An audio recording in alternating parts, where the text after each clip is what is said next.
You put hard work, it's very hard, incredibly long hours, but then it's done and it's over. And adios. Coming? Now? Now is all we have.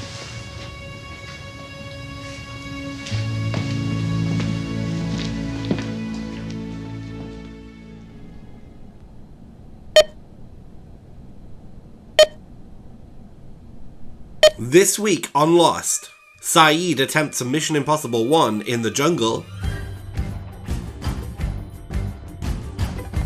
Torture is no joke in Iraq. Go on, Saeed. Do your work.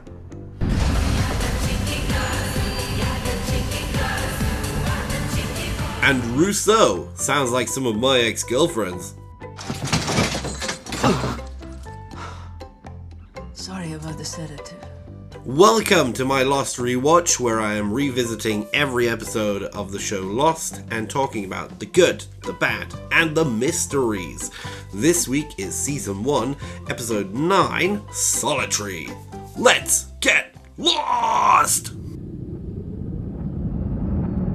Feeling guilty, self-exiling Saeed is out to chart the island until...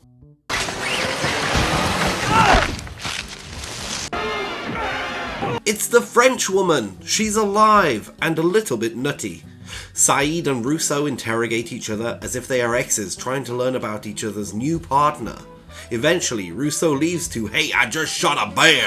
and Saeed escapes. Why don't you let a girl shock you in their sex-electric bed first, Saeed? Oh wait, she did that. Elsewhere on the island, this dude has hives, Tom Cruise's cousin gets a few lines, and Hurley builds a golf course. And that was Solitary, but I don't have time to solio down.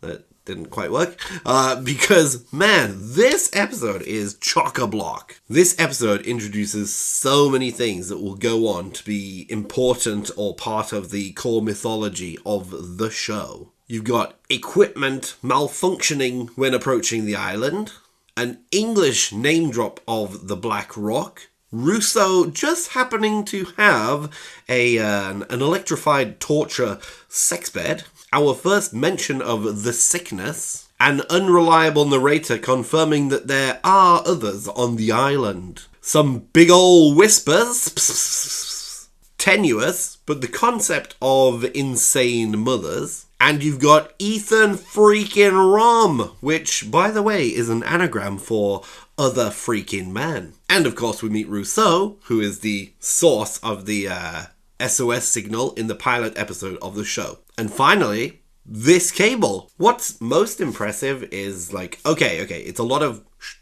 tell, not show, but it's that most of these mysteries or these parts of lore are actually dropped within a very tight 2 minutes of this episode. Because, Saeed and Rousseau don't mess around with all that verbal copulation. Whew, I need a cigarette. Between Walkabout, this episode, Special, and Numbers, writer David Fury single-handedly drops the breadcrumbs for 90% of the show's early initial mysteries. So why not Damon Lindelof, the showrunner of the show? Because yes, Abrams has pretty much left the show by now, or as Damon would put it, JJ completely ditched me, and I was panicking. It would seem that David Fury was, for all intents and purposes, kind of in the number 2 position. My understanding at the time was, when I met with JJ and Damon, was that they were going to run the show, and I was going to be like the number 2 or number 3 on the show to help run the rooms, with the writers, help break stories and that kind of thing. But it became very apparent very quickly that I think Damon was leaning on me to be more of his right hand in the show. And the unfortunate thing was I had just had children. I'd had twin boys who were virtually infants at the time, and a daughter was a toddler. And I had told JJ and Damon that they said, "What do you want to do in the show? You can do anything you want. What do you want to do?" And there were options like direct and all that stuff. But at the time, my priorities were I wanted to be home for dinner. I didn't want to be working late into the hours kind of thing. I wanted to be home with my family. So I made it really clear from the beginning that that's kind of my role on the show. I would come in, work a full day hard. I would write whatever they needed, but I needed to be home for dinner. And that's not really conducive to a co-showrunner or right hand to the showrunner kind of deal. So that's the reason that eventually Carlton was brought onto the show. Right. Carlton Cuse was brought on about 8 episodes into the first season. So it was during the writing of this episode and the next one, Raised by Another, which were actually being written simultaneously, that Carlton Cuse actually joined the show following David Fury's kind of 9-to-5 approach to the role, which is quite odd. Usually the job is a very highly demanding one, like particularly of time. And that's even just for a normal writer. Never mind like someone who's supposed to be number 2 on a show. What if David Fury had stayed on past season 1? You've got to think, with just how much he put into the show in just 4 episodes in season 1, what he might have been able to do in later seasons. That said, even by his account, he introduced a lot of things, but who knows if he would have been able to bring as many good answers. The first season, it was very exciting because, in my mind, we were creating these wonderful mysteries that we were going to solve. And I had, whenever we thought of things, I was always looking ahead to say, what could that possibly be? What could the monster be? What could the answer to the polar bears be? What could be? So I was always looking forward to getting to those things. It wasn't until after we were late in the first season that I realized, we're not going to get to a lot of this stuff, and that was the part that was a little bit tricky. We, when I did the episode numbers, the Hurley episode, and I came up with the numbers, Hurley's lottery numbers. I knew that, these are going to be important numbers somehow. But again, we didn't know how. When we create these mysteries, and as much as some people will tell you, we always knew everything what we were doing. We always knew exactly. We had a Bible. We had a 5-year, whatever they say. The general thing is we just thought of cool stuff, and we went, and then people will be so engaged with it. We were creating mysteries without knowing the answers to those mysteries. And speaking of answers, there could have been an episode where Rousseau would have declared that her team was researching time.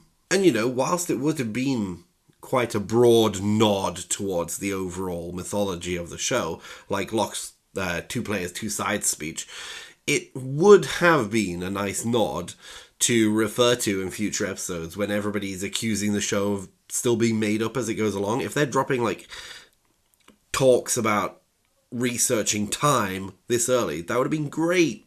Although you can argue that there would have been people who just say that, that's just the writers. They were just throwing everything at the wall and seeing what stuck and then following that. So, there's no winning. Catch-22. There's no pleasing everybody. What can you do? But it would have been a nice nod. Let's talk about the golf scenes for a second. So 1, can you think of any other character on the show that has as many, we're just regular people on an island, let's have some fun instead of worrying about dying all the time moments? Hurley's the man, dude. Hurley is just the best at bringing the group together. And on that note, it's just nice to see, Jack just chill out and let someone else take over for a moment. Oh, Hurley, I've been going crazy trying to make everyone feel safe. I haven't been sleeping because I want everyone to feel safe. And he builds a golf course. Everyone feels safe. Crap. Do over. It is exactly the small plots and moments like this that make it make sense when Jack says, "This is what I'm supposed to do." You're not supposed to die. The island needs you. Hurley. We need you. What? It needs to be you, Hugo. I'm leaking. And you know, it's kind of funny because the studio didn't want Rousseau in the show until maybe like the finale of the season. I guess the studio didn't know about the hatch yet then. How's about that little face-off between Saeed and Rousseau? On one hand, it almost threw away all of the mythology and lore that Rousseau had been espouting for the whole episode when we realized that she's an unreliable narrator. Now, everything that she said could be taken into question. Because remember, she changes parts of her story when she reveals that she killed Robert. And then on the other hand, oh my goodness, we have Saeed actually pulling the trigger on Rousseau. I get that it was set up to reveal the arm of the firing pin twist. But much like a moment later in the series where Jack has a gun against Locke's head, I'm just not sure that I like Saeed when he's on his pilgrimage of forgiveness to pull the trigger point blank at Rousseau's head. Future Steven here. So I just wanted to talk about the accents for a moment because a lot of people pick up on Mira Furlan not exactly having a French accent, and some people also not laugh but comment on Saeed's English accent too. And I'm just here to say actors are actors. Mira Furlan's natural accent sounds a little bit like this, and Naveen Andrews' accent sounds James Bond. Oh, hello, my name is Naveen Andrews, and I'm from England. Sounds like that. And then you've got me, where I'm from the north of England, so I should sound like, why, I want a sausage roll like. But I don't sound like that. So, yeah, accents are accents. Kind of funny. Peace. All this, and I haven't even talked about his Romeo and Juliet flashback yet. And there's not much really to say. Like, as a flashback, it's pretty good. It lets us know a little bit more about Saeed. Definitely sets up, like, some more sympathy on his side, or at least empathy, given that he tries to free Nora.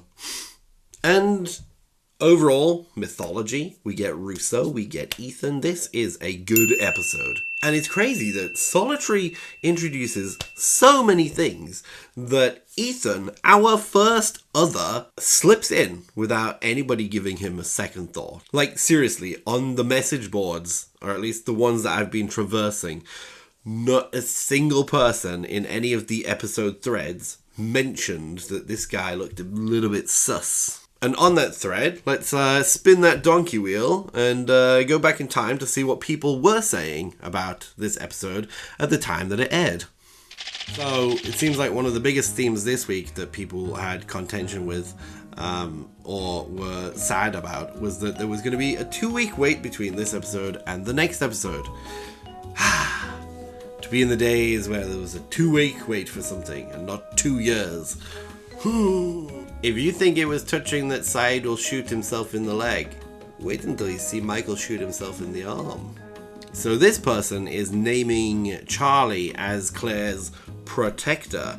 Now, protectors on this island like corks.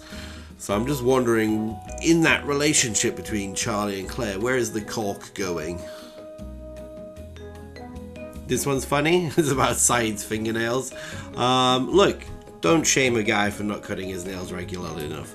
I realized in a previous video that my nails were a bit long. I mean, look, it took seeing these comments to actually remind me to cut my nails before I recorded this episode. I'm all good here. Don't shame people, okay? Ced. My favorite character in Lost. Ced Gerard. Interestingly, this episode had quite a few negative comments. Nothing like so strong, or like they didn't really specifically attack it for any reason. But there was a lot of like, meh, this episode's not great. It seems like 20 years ago there was a lot of people who could speak Arabic, or knew people who were speaking Arabic, because there's a fair number of comments all saying that Saeed's Arabic is really crap. Which is funny because there hasn't really been any about Jin's Korean not being great. But yeah, loads of comments about Saeed's Arabic being rubbish, which is probably the reason we get that head dolly from Arabic into English, whereas, you know, with Jin and Sun we're getting full episodes in Korean. And finally, this one. It's nice that with the introduction of Rousseau that we've got another theory about the monster now, where this person is theorizing that the monster could have been created by whatever Rousseau's team was doing, which is why she also knows to call it not a monster. Alright, and with that we'll move on to Let It Rip, where we'll talk about those who we have lost in Lost. I've left an hour-long interview, a link to an hour-long interview in the video description. If you have a spare hour, I recommend that you watch it, because Mira's history is just fascinating, and it's so bloody lovely to see a different side of Mira Furlan. I mean, if you're really familiar with her work elsewhere, then great, but even after 20 years, I hadn't really checked out much of her other work or watched interviews with her. She is just such a lovely person. So, rest in peace, Mira. But we do have a lot more Rousseau to come, so that's also exciting. Alright, time for Whose Side Are You On, which is where I choose my MVP of the episode. It's a toss-up between David Fury for getting in there, getting the work done, pumping the show full of intrigue, and then just getting out whilst still having good faith in the show. He still remained like a fan of it. Or am I on Hurley's side for being Hurley? ¿Por qué no los dos?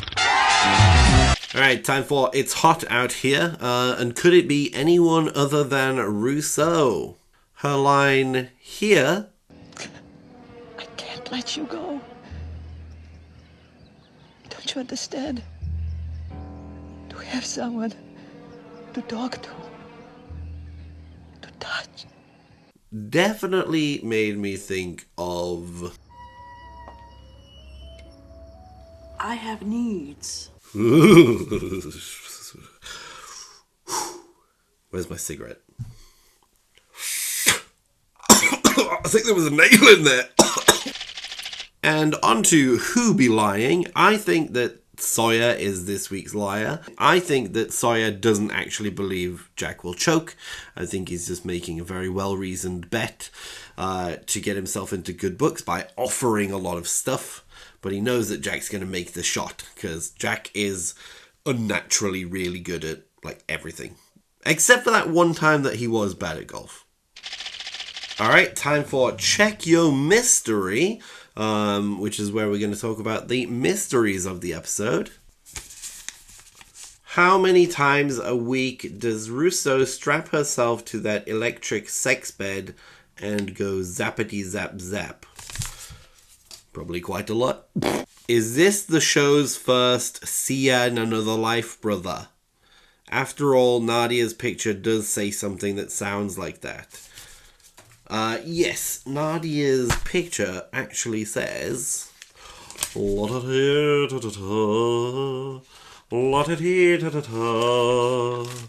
there we go.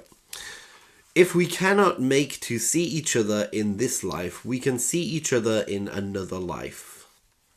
See you in another life, brother! Oh, camera's there. Very important. Does Hive's guy, his name is Sullivan, ever recover? We'll never know. Mystery. How tasty is polar bear? Rousseau seemed very excited to have a PB&J dinner. That's polar bear and giraffe. I don't know. But I bet Saeed is tastier. Alright, well, I have no more mysteries. Especially not in this very lore-heavy episode. None at all. Let's just push that away. Over there. There we go. Anyway, that was Solitary. Thank you for joining me. I hope to see you next week for Raised by Another, our first Claire episode. Please agree or disagree with me in the comments, and I will see you in another episode, brother!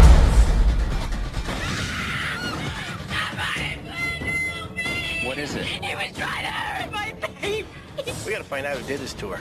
Don't worry, I'll be in all night. I won't let anyone get to you. I'm not sure anything actually happened. It's not all in her head. You think I'm making this up? Claire. It was safe at the beach. Don't do this. If she stays stressed out like this, you could trigger an early labor.